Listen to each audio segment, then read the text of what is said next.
अस्सलाम वालेकुम। आप देख रहे हैं पाक सिंह 24 न्यूज़। मैं हूं आपकी होस्ट शुमाइला खान। कंबर से रिपोर्ट कर रहे हैं इरशाद शबरानी।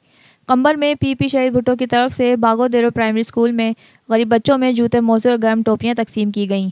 शहीद भुट्टो के रहनुमा शौकत अली चांडिया और इरफान अली गोपांग ने अपने हाथों से नन्हे बच्चों में गर्म कपड़े तकसीम किए। इस मौके पर उन्होंने पाक सिंह 24 न्यूज़ से बात करते हुए कहा कि पार्टी पिछले 6 माह से बरसात मुतासरीन की हर सतह पर माली इमदाद कर रही है, जिसमें गरीबों के घरों से पानी निकालना, 300 से ज़्यादा गरीब घरों को राशन के साथ टेंट, कंबल और 50 माजूर लोगों को व्हील चेयर्स भी दी गईं।